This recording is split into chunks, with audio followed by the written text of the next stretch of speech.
A YouTuber got something totally wrong, and it's not me this time. Huzzah! Wait, am I a YouTuber? Oh, I don't like that. This time, it's Valrak.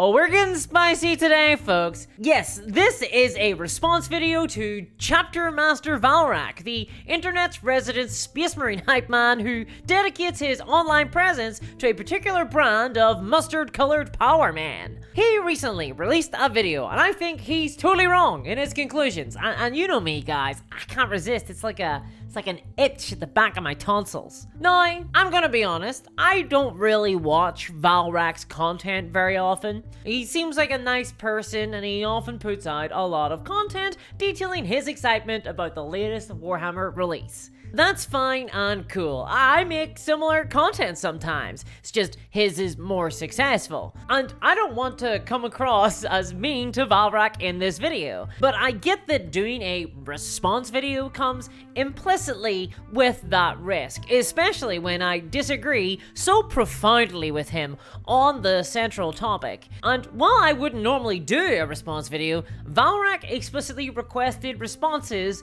to his video. I actually want your opinion on this subject matter. So, you know, here it is. Here's the big response. Now, there is a twist. So the Valrak video that has so deeply inflamed my deep-seated desire to create this video is on the topic of whether the Primarchs, aka the Big Daddy Space Marines that provided all the, gene seed for all the little baby Space Marines, are good for the setting of Warhammer 40k, and implicitly, therefore, the war game of Warhammer 40k. So to get it out of the way, let's just rip the band-aid off here. Before I watched Valrak's video on this topic, I believed that the Primarchs returning to the Warhammer setting in 40k was the worst thing that has ever happened to a setting in the history of mankind. And I'm including the Star Wars sequel trilogy in that list.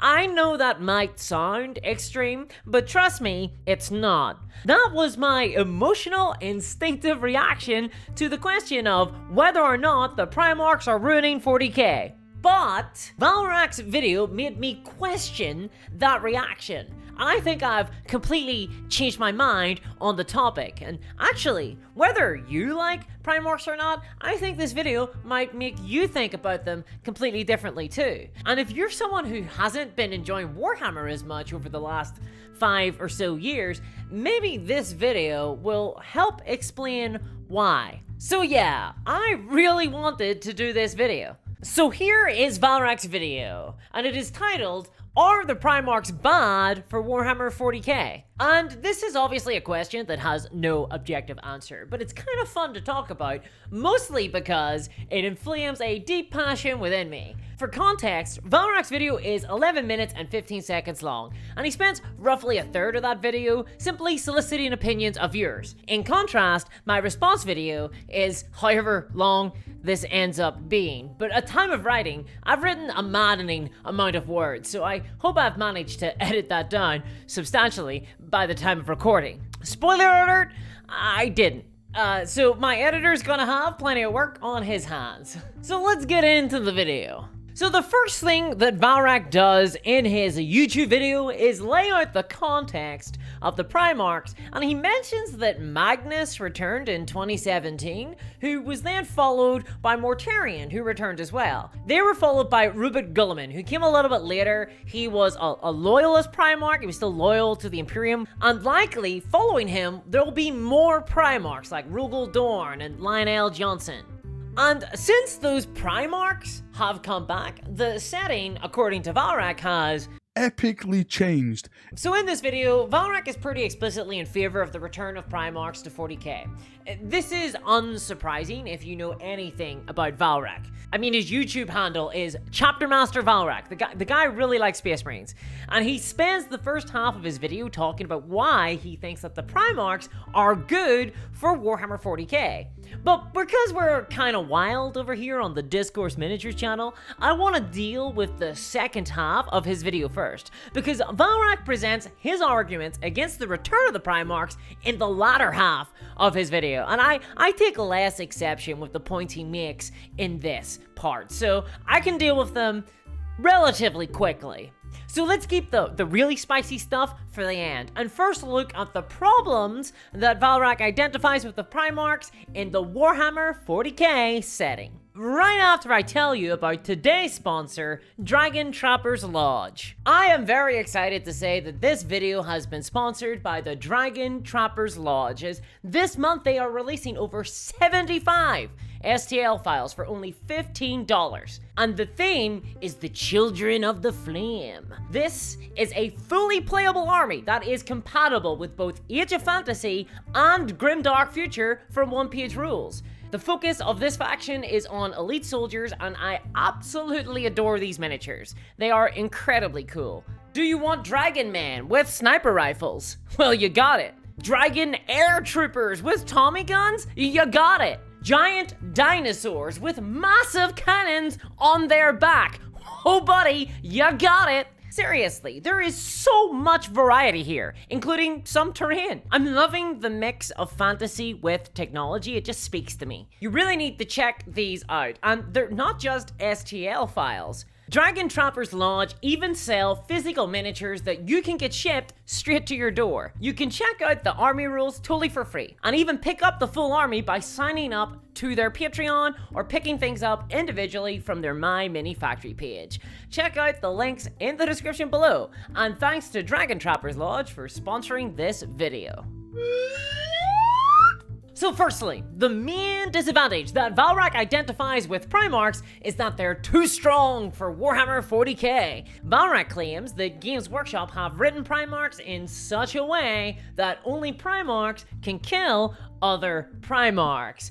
To him, this means that non-Space Marine based factions in 40k will struggle, because the Primarchs can't lose to anything. Canonically, they just cannot be defeated, and they're therefore sort of an I win button for the factions that can take Primarchs, or the factions that Primarchs feature within. So I take exception to this perspective, and actually, I find it repulsive. Now, I'm not blaming Valrak here. I think this is a commonly held perspective, especially in fandoms focused on larger-than-life characters. The idea that a character in a story occupies a power level and only creatures of a similar power level can in any way materially impact upon them distresses me on a deep emotional level. For one, it's bad storytelling. It leads to formulaic, predictable plot beats and makes me want to hurl.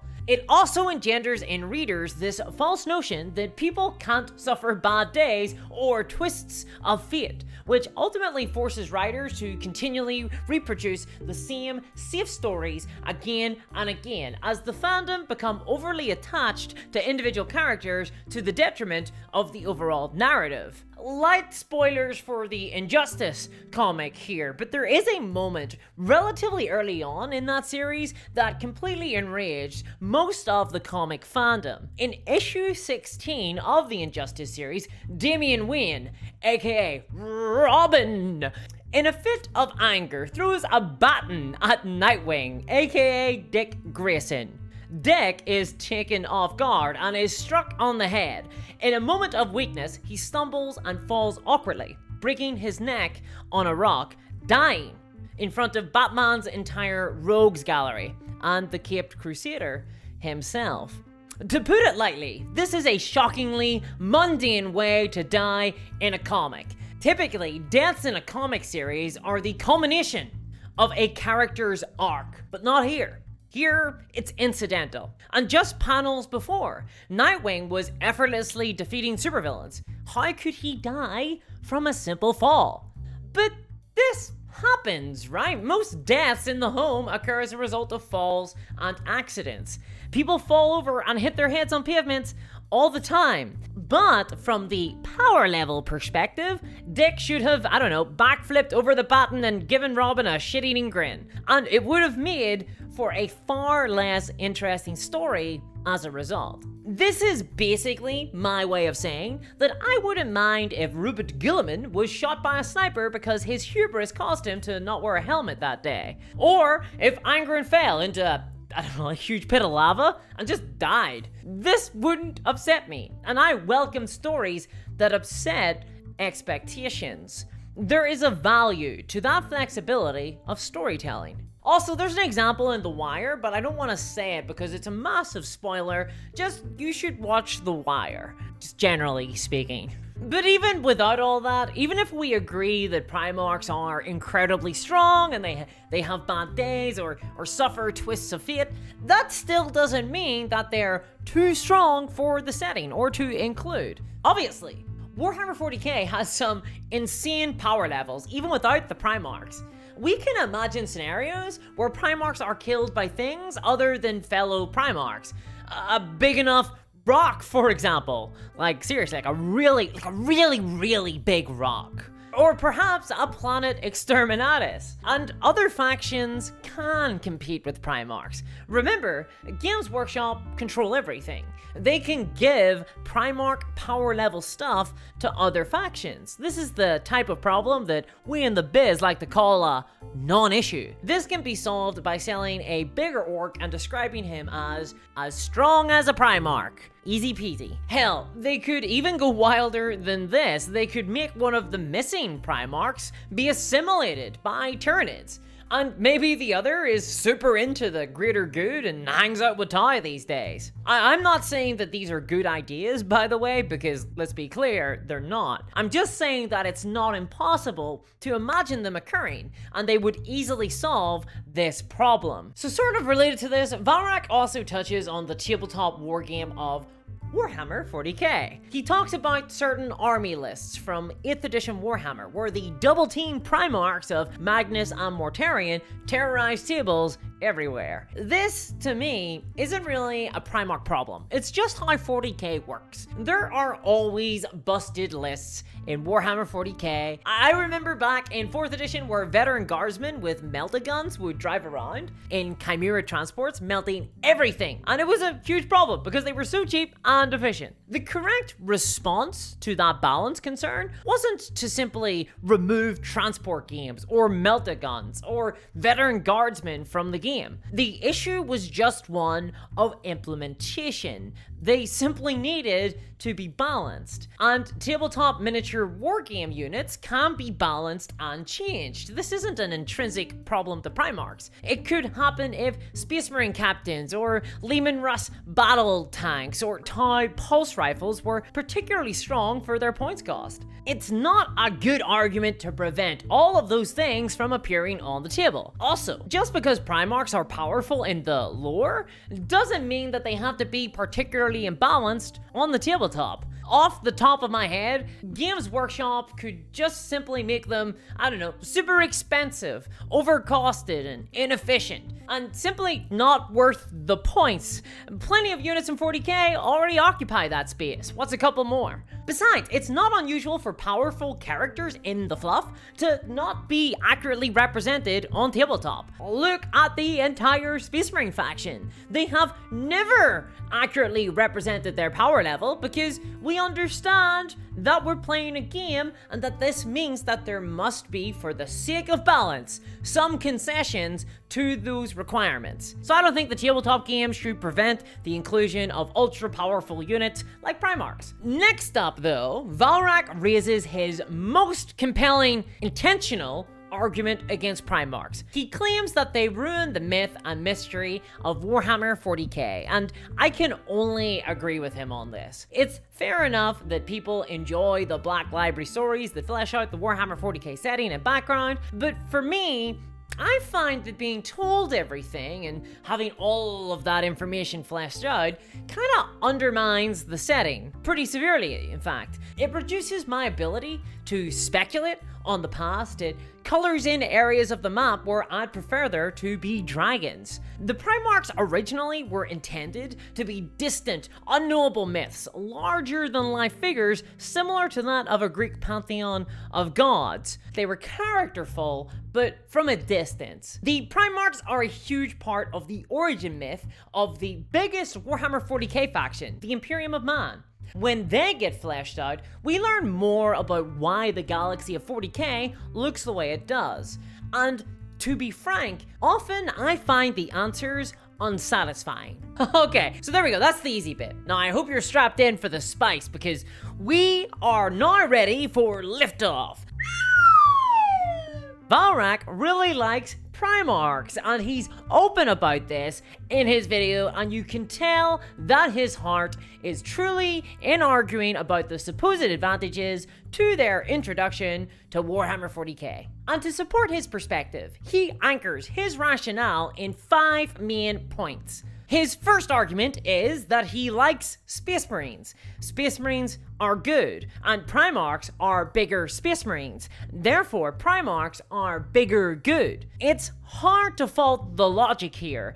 Bigger can sometimes be good, yes. Tangentially related to this is his second reason. Valrak says that he likes the aesthetic of Primarchs and seeing iconic Space Marine models lead his army. That gives him a sense of satisfaction. So for these first 2 points, we can easily see why they aren't particularly compelling arguments, right? I don't have a problem with the points necessarily, or I'm not saying that they're meaningless, but just that they're entirely subjective. There's no real weight to them. They can easily be refuted with this sentence. I don't agree. I don't like the aesthetic of Primarchs. I think they look kind of dumb. They're oversized and remind me of World of Warcraft raid bosses. And I don't care to see iconic, pre-characterized models lead my army, even if they are iconic. I prefer to build my own characters that can lead my own regiment's armies because I value the creative role-playing element of wargaming more than the ancillary media that surrounds it, or even in the idea of recreating historical battles in a fictional setting. To me, the storytelling opportunities presented by playing with pre-established characters in a tabletop wargame fall short of the opportunities presented by simply creating my own characters and stories. Valrak's third argument is in direct contrast with the only disadvantage of Primarchs that he identified that I agreed with. He says that the ancient characters that return from 30k into 40k is spectacular. I disagree heavily here. I find it as spectacular as waiting for my next coat of contrast paint to dry. I would prefer legendary characters to remain in,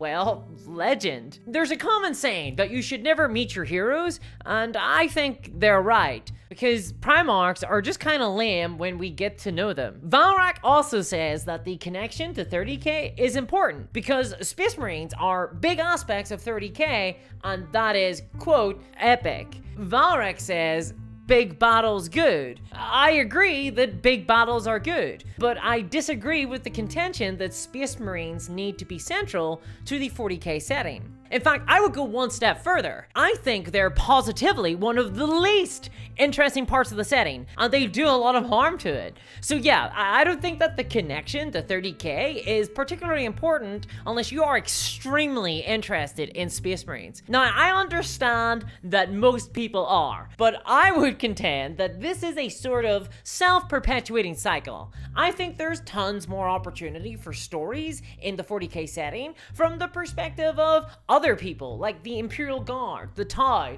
even just Imperial citizenry. But because Space Marines sell well, Games Workshop continue to push stories told from their perspective. In fact, I think that Space Marines are a bad vehicle for storytelling, and this is why we've seen them subtly transform over the last few decades from zealous, frothing at the mouth murder machines into strangely relatable child soldiers that kind of have a personality and some sometimes the fandom draw comics of them, idolizing them as rescuers of children, which is kind of weird to me. This is probably a bit of a hot take, and there's a lot more I could get into here, but that's probably a future video of some kind. Perhaps next year I'll allow myself to do another hot take thing, so, you know, subscribe if you want to see that.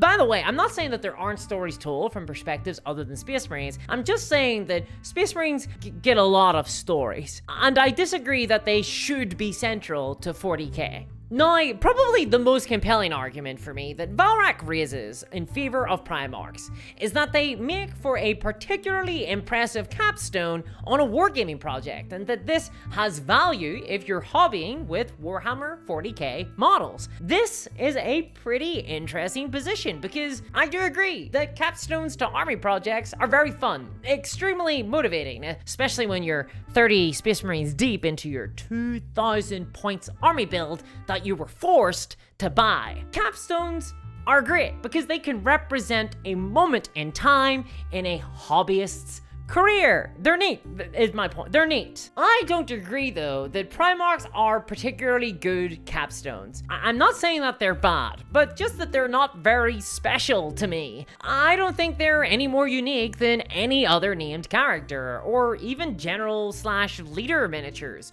or even particularly impressive vehicles like Baneblades. All of these things also make for fantastic capstones to a wargame project. The real relevant part to me is whether the miniature is cool. There are a lot of very cool miniatures out there that deserve incredible paint jobs that aren't Primarchs. So I don't feel like we will lose much if we were to lose Primarchs. His final argument, though, is perhaps the one that I take most issue with, and find myself profoundly disagreeing with him on. Valrak doesn't spend much time making this argument. In fact, he mentions it offhandedly, almost incidentally. He claims that Primarchs increase the storytelling opportunities of miniature wargames. He says that it creates lots of new storylines for Games Workshop and for tabletop battles, and I can see how this would appear to be the case. And certainly, Games Workshop have started writing a ton more stories now that the Primarchs have sort of proven to be pretty popular. But it was this comment from Valrak that made me reassess my position on Primarchs and realize that it's not that I hate Primarchs in the story of Warhammer 40k, but simply that I hate the enterprise of pushing forward with the setting of 40k altogether. And it's just that Primarchs have more often than not been the vehicles for that in recent memory. And I get that most Warhammer fans engage with the story of Warhammer 40k and enjoy the ancillary media that pushes the narrative forwards. But I have a completely different view on this. You see, for me, Warhammer 40k as a tabletop wargame setting is a type of interactive art, and something that is unique, or at least is incredibly notable and avant-garde about this type of art, is that it is designed from the ground up for those who are participating with 40k to not just be consumers. Warhammer isn't like most other types of media. It's not a one-way pipeline from wargame creator to wargame consumer. Wargamers engage with the setting of 40k and they make their mark on it with the creation of their own fiction. They generate their own chapters and regiments. Participants aren't just absorbing the fictional realm of Rick Priestley. They are creating their own chapters in that world and engaging in the substance of the setting. And then, even more radically, they are using their own creations to play on the table with other creatives, coming together using a shared set of rules to tell stories with those creations, adding to the texture of the wider 40k setting, creating a shared community of artists. Really, when I think of wargaming in that context, it is a pretty radical art form. To put it simply, Warhammer 40k is a sandbox for people to play within and to create within, and that used to be the entire point of the setting. It was originally designed to support that intrinsically. The High Lords of Terra who ruled mankind were anonymous. Most of the lore for the game was concerned with history, basically telling us how we got here but leaving the future in our hands. Warhammer 40k used to be perpetually stuck 5 minutes to midnight because that was the most interesting moment for us to play within. But all of that has changed now. I worry that the creative sandboxy ethos is being lost, and Primarchs are one of the main drivers of that change. Primarchs are representative of Warhammer becoming a prescriptive story, controlled by the parent company and designed to be consumed. It's changing from a setting designed entirely to allow for creativity. And I resent this change. Primarchs feel like they're taking my agency away when I place my army down on the table. But before I watched Valrak's video on this topic, I hadn't given it much thought. I just didn't like Primarchs. But now I understand. It's not that I necessarily dislike Primarchs, they're merely a symptom of this wider change with the game. At the end of his video, Valrak predicts that more Primarchs will be returning as time goes on. And I 100% agree with him. This is inevitable now. I think that by the end of 10th edition, we'll have a few more Primarchs back. This is now the trajectory of the game, because it makes Warhammer 40k easier to commodify in a multimedia landscape, and therefore generates more money. And I think that that's a shame. I don't want to be mean with this video. I don't think that I'm engaging with Warhammer the correct way, or that it's better for everyone. I just prefer it. I'm not judging anyone for enjoying the story set in Warhammer 40k or preferring Primarchs in their setting. It's just a completely different way of engaging with Warhammer, one that I don't really share, sorry. But yeah, I expect to lose a few subscribers after this video, maybe a couple of emails. But if you don't completely hit me now, why not check out my video on how I would change the 40k setting to my own tastes. It's kind of old now, but I think it's still good, and I think that my setting is objectively better, probably. You'll likely disagree. Check it out here, and a huge thanks to my patrons who make this sort of insane content possible, especially Sonic Bread, and I'll catch y'all next time. Bye-bye!